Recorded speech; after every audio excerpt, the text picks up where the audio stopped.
On behalf of the Single Resolution Board, the SRB, we have the pleasure to provide this technical workshop on the Liability Data Report for 2017 in the format of a pre-recorded video. This instructional video consists of three main sections. After a short introduction, the first section will clarify some of the main topics of the general guidance. In the second section, we will take you through the different tables included in the Liability Data Report, clarifying the data request in detail. Finally, the third section will provide information on the process from the technical perspective, as well as related to the timing of the reporting. So let's start with the introduction. On 13 December 2016, the SRB has published a new version of the report relating to the liabilities and own funds of institutions alongside an updated guidance document. A high-level introduction of the lessons learned and the resulting changes to the reporting format and framework were presented in the SRB's 5th Industry Dialogue on the 30th of January. As indicated in the workshop will focus on the one hand on the content of the report and its guidance document, and on the other hand, it will describe the key elements regarding the data collection process. To be noted that the current video will only cover the technical reporting aspects, and as a consequence, no information or point of view regarding other issues such as policy for the minimum requirement for eligible liabilities and own funds, MREL in short, or the use of data for resolution planning purposes is intended or to be deduced from the current presentation. The policy adopted by the SRB this year regarding the scope of the report is described in the guidance available on the website. Two criteria have been applied that aim at ensuring a relevant coverage while limiting as far as possible the reporting burden. The starting point is the scope as defined in Articles 1 and 2 of the BRRD and SRM regulation respectively. On this basis, the SRB requests reports for entities that are deemed as relevant. To be a relevant legal entity, an entity shall meet at least one of the following criteria. It shall represent more than 5% of the resolution group's total risk exposure, leverage exposure, or total operating income, and it shall provide critical functions. The content of the reports will be aligned with the resolution planning needs, once again to limit the reporting burden. The SRB requires report at the individual level for all resolution entities and the subsidiaries of the entities that meet the criteria previously explained for them to be relevant legal entities. Consolidated or sub-consolidated reports are required for consolidating entities in line with the prudential consolidation perimeter. The reporting process also includes the new concept of resolution groups and the related resolution group reports. Practically, for this type of report, it means that the IRT will define the entities that should be excluded from the present prudential consolidation perimeter in order to reflect the resolution consolidation perimeter. Compared to the 2016 version of the LDT, the new 2017 template put more emphasis on the granular intragroup information. This information is key for resolution strategy purposes to understand and assess the loss absorbency mechanism within a given resolution entity. Two granular tabs are dedicated to intragroup guarantees. The first one, T0301, is dedicated to intragroup liabilities. It provides details on the liabilities of the reporting entity originating from intragroup entities. This table covers all liabilities, securities, deposits, and other secured liabilities, including those recognized as own funds. These instruments should not be reporting in the detailed tabs T0400 securities, T0500 deposits, T0600 financial liabilities, and T0800 secured finance to avoid double counting. The coverage should be exhaustive, and the SRB should be in the position to reconcile this information with the aggregated data provided by T0100 by using the column called reconciliation with the aggregated data. It should be noted that this rule applies more broadly for all the granular tabs for which this information is required. The second and third tab, T0302 and T0303, are dedicated to intragroup guarantees, respectively received by the reporting entity for intragroup entity and provided to intragroup entities by the reporting entity. All the guarantees should be reported in these tabs, general or specific. A drop-down list will allow to specify the broad categories of guarantees: issuance, counterparty, unlimited, other. The guaranteeing or guaranteed entity can be identified by using column C040 that provide the LEI, MFI, or internal identifier of the entity. This information will allow the SRB to map the network of intragroup guarantees within a given bank. However, the SRB considers that some flexibility should be granted in the application of the criteria for the identification of relevant material entities previously explained. Hierarchies have the possibility to further customize the reporting requirements and to adjust the scope of the reporting when necessary. Hierarchies are currently finalizing the list of entities within the scope of the reporting in order to ensure an adequate coverage of the banks under the remit of the SRB. Let's move to an hypothetical example to illustrate concretely how the SRB will apply the two criteria and what are the consequences in terms of reporting requirements. To do so, we consider a banking group composed of 7 entities. Its structure is the one as of end December 2016, the date for which the data is reported. Entity A is the ultimate parent entity. A is the consolidating entity in terms of prudential requirements. A has 3 subsidiaries, entities B, E, and F. Among these 3 entities, 2 are subconsolidating entities, B and F. These 2 entities have respectively 2, entity C and D, and 1, entity G, subsidiaries. From a resolution perspective, the preferred resolution strategy is a multiple point of entry, MPE. 4 resolution groups are considered, which points of entry are the following: A, B, E, and F. Resolution Group 1 comprises exclusively entity A, the consolidating entity in prudential terms. It means that it consolidates each and every entities of the group from B to G.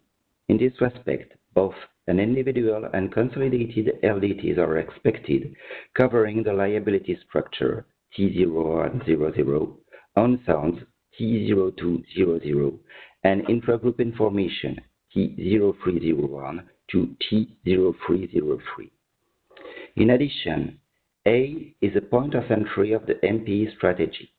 Since, in case of a resolution, the resolution tools would be applied on this entity, the highest level of granularity is required regarding this individual entity. In that case, the SRB requires that the entity reports also granular tabs T0400 to T0800 at the individual level. Entity B is a subconsolidating entity with 2 subsidiaries, entities C and D. The prudential scope of consolidation thus covers both C and D. Since B is a subconsolidating entity, the SRB expects both the individual and subconsolidated LDTs for this entity. In the same way as for entity A, the SRB requests the liability structure T0100, unsound T0200, and intragroup information T0301 to T0303. From a resolution perspective, the resolution scope of Resolution Group 2 is not aligned with the prudential consolidation performed at the level of entity B. Indeed, Entity C has been identified as part of the Resolution Group 2, which comprises two entities, B and C, but not D. A dedicated consolidation shall thus be performed at the level of B, in addition to the prudential one, leading to an additional subconsolidated LDT. This consolidation aims at reflecting exclusively the entities within Resolution Group 2, meaning entity B and C. But B is also the point of entry of Resolution Group 2. More detailed granular information is thus necessary. In this regard, the individual LDT shall also include granular tabs T0400 to T0800. Also, from a resolution perspective, entity C has been identified as part of Resolution Group 2, which comprises entity B and C. C is not relevant material entity according to the criteria previously described.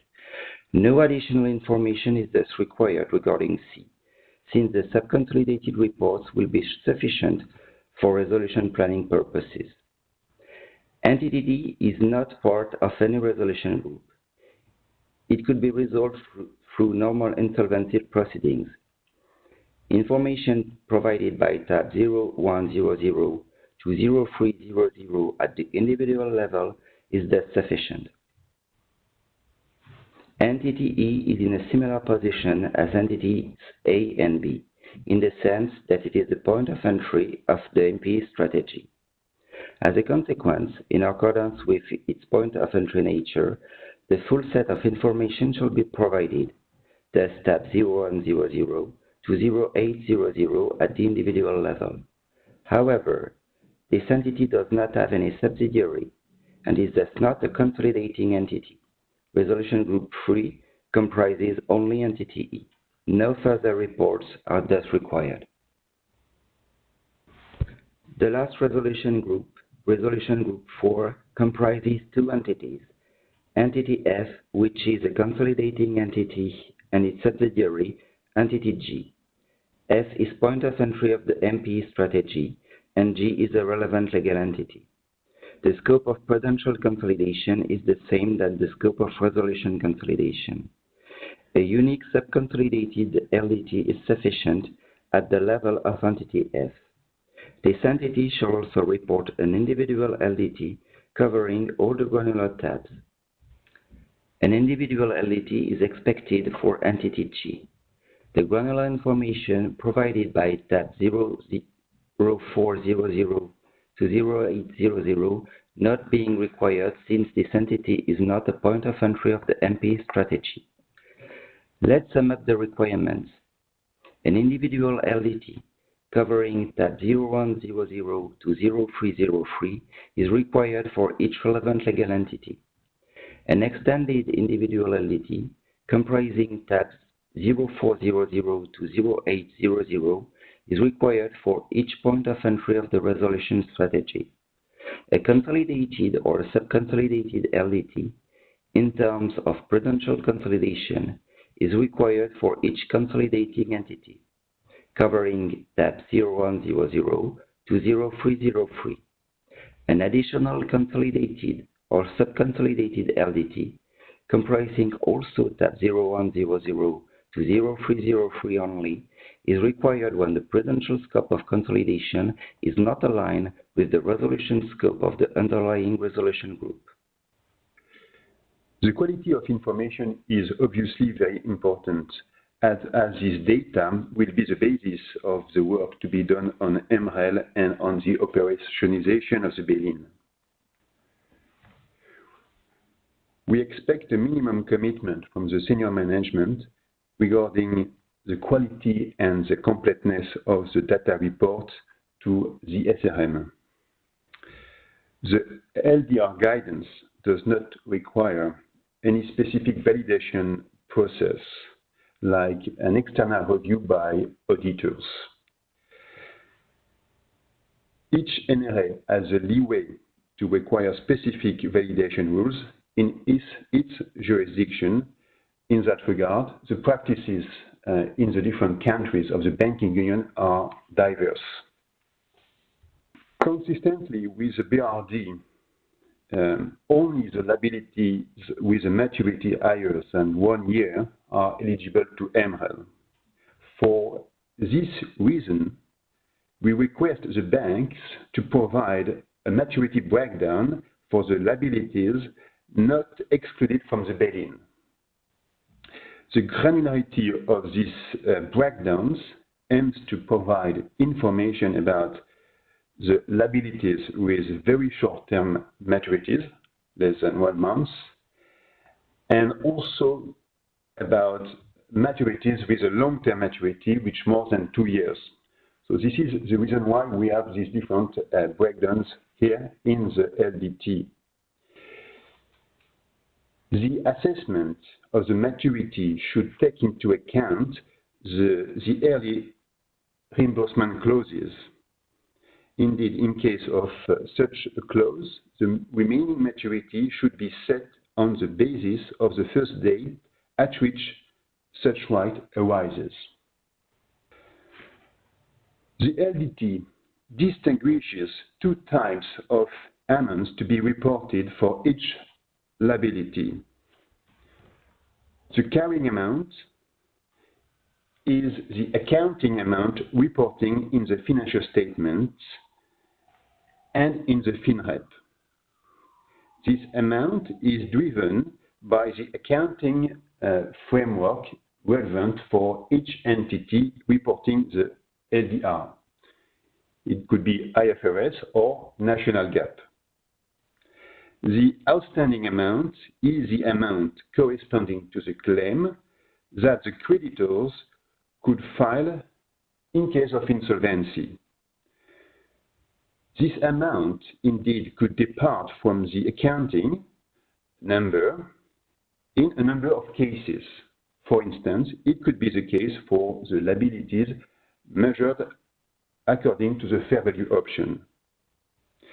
It's important for resolution authorities to get this amount, as it would be the amount on which the bail-in would be applied. Insolvency ranking is key to assess the level of subordination of the liabilities. It will be also essential to assess the risk of no creditor worse-off in case of bail-in. The SRB expects to publish in the coming weeks on its website an annex with the details of the insolvency ranking per jurisdiction of the banking union.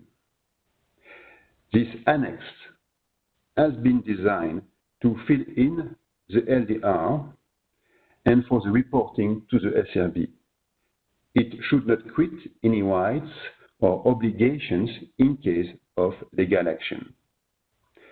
For consolidated or sub-consolidated reports, the banks may have to report intragroup with insolvency ranking related to different jurisdictions. In that case, the intragroup liabilities should be reported according to the ranking of the different entities in the different jurisdictions. Next up, we will go through the tables one by one, highlighting the main characteristics and eventually, where applicable, main changes as compared to the 2016 data collection formats. The first table is a modified version of the 2016 identification data table that was included in the liability structure tab at the time. This table is used to collect the basic data, enabling the SRB to identify the institution as well as the banking group it belongs to. Furthermore, it provides some specific information related to the reporting institution. First of all, and this is new, the resolution status has to be indicated based on whether the institution, on an individual basis, has been identified as a resolution entity. Secondly, other characteristics are identical to 2016, such as the consolidation level of the report, whether the institution has received a waiver based on Article 7 of the CRR, and if so, whether it is granted as a parent or subsidiary, and finally, the date of the reported data. With respect to the reporting date, the standard report is due with data as at the end of 2016. But as highlighted several times by the SRB, additional reports could be required, if need be, in a short time frame in a view of eventual resolution actions. Table 0100 provides an aggregated view of the liability side of the balance sheet. Vertically, 4 main blocks can be identified. The first block relates to liabilities that are excluded from the application of the bail-in tool by legal dispositions contained in Article 44, paragraph 2 of the BRRD. The second block relates to all other liabilities, excluding any that are recognized as own funds. The third block relates to those liabilities and capital instruments recognized as own funds, both from a prudential perspective as information about the instruments as such. Finally, the fourth and last of these blocks should provide totals alongside some aggregated information about off-balance sheet commitments, equity, assets, and leverage exposure. Horizontally, the table is firstly split by the counterparty breakdown as required by the Commission delegated regulation. Further to this split, each counterparty class is further split by the amount reporting as previously indicated between the carrying amount and the outstanding amount. In Table 0200, the reporting entity is expected to provide key data on own funds requirements, starting with the total risk exposure amount. Secondly, Pillar 1, capital requirements should be reported.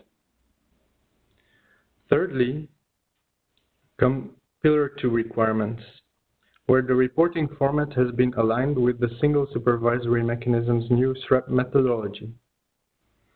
Finally, information on the buffer requirements is to be reported. For all requirements, a horizontal split has been maintained, detailing the difference between the currently applicable transitional requirements and the requirements after all phase-in periods on transitional measures have ended.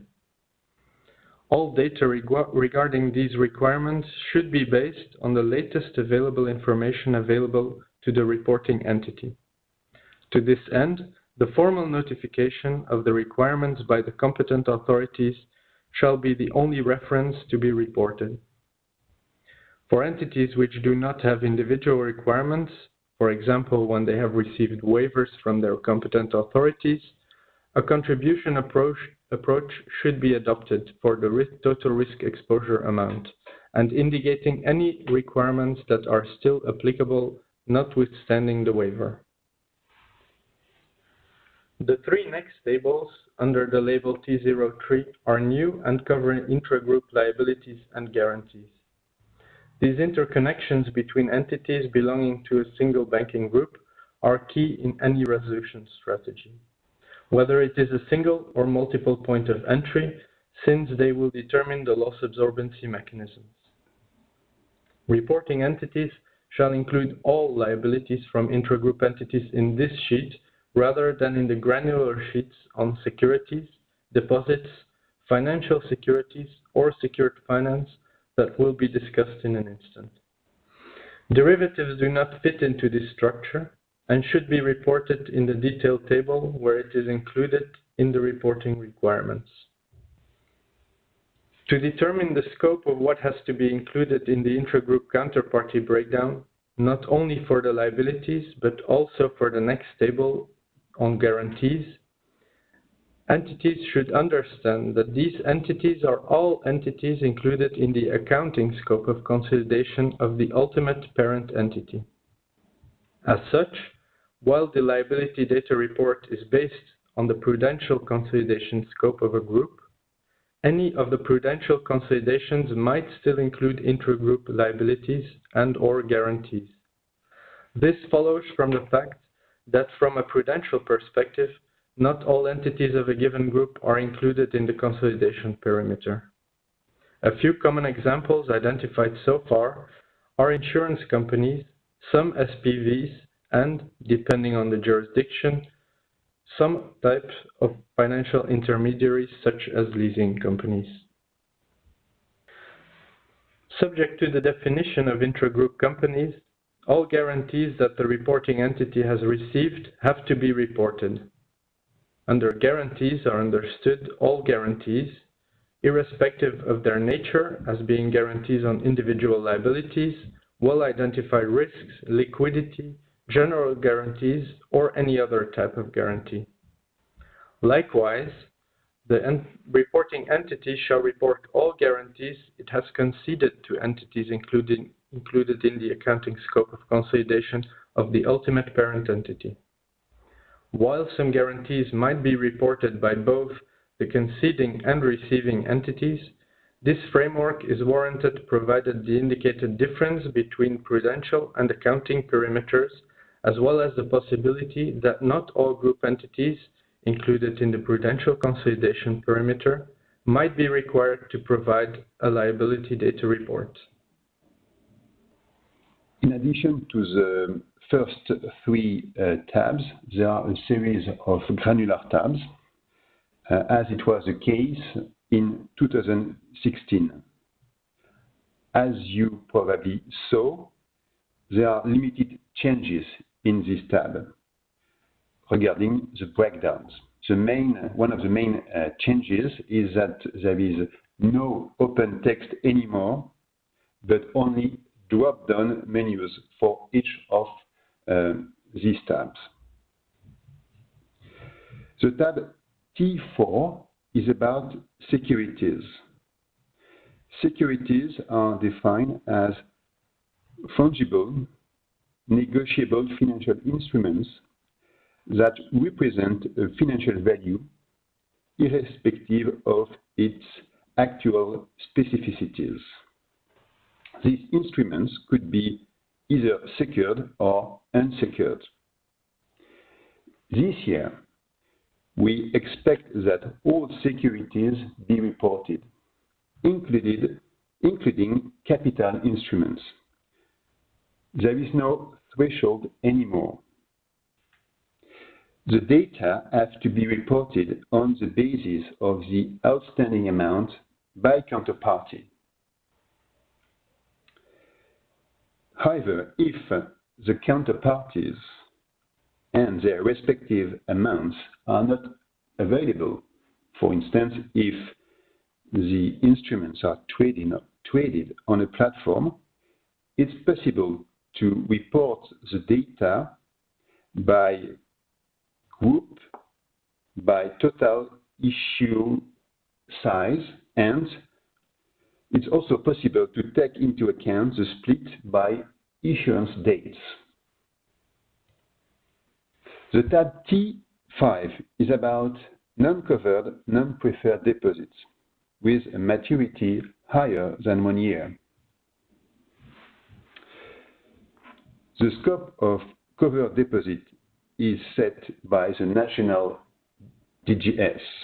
The concept of preferred deposit is defined by the Article 108 of the BRD as a part of deposits from natural persons and micro, small and medium-sized enterprises, which is not covered in the sense of the Directive on Deposit Guarantee Schemes. It has to be noticed that early reimbursement clauses have to be taken into account in determining the maturity of the deposits, the term deposits. The tab T6 is about financial liabilities. This tab aims to cover all the financial liabilities which are not covered in the other granular tabs. That is, all the financial liabilities which are not intragroup, securities, deposits, secured finance, or derivatives. In practice, it covers mainly the borrowings, which have the form of loans. It could cover, for instance, subordinated loans. The tab T7 is about derivatives. Derivative transactions subject to a netting agreement must be bailed in on a net basis in accordance with the terms of the netting agreements. For this reason, this tab aims to collect data to collect net amount post-collateral by netting set and by counterparty. The single contracts should be reported as a separate line. In order to implement the bail-in, the SRB would need to calculate the close-out amount by counterparty. In practice, it could be challenging to provide such an amount. Therefore, we ask the banks to provide this information on a best effort basis. The tab 8 is about secured finance. In this tab, we expect to collect information about all the secured finance agreements by netting set by master agreement. Secured finance arrangements are, for instance, central bank operation with collateral or repurchase agreements. In case of a single contract, the operation should be reported on a separate line. The final element of this workshop focuses on the data collection process for the 2017 edition of the template, as concerns the reporting from institutions to the SRB via NRAs and the timing of the process. The deadline for the 2017 reports to be submitted is the 15th of May 2017.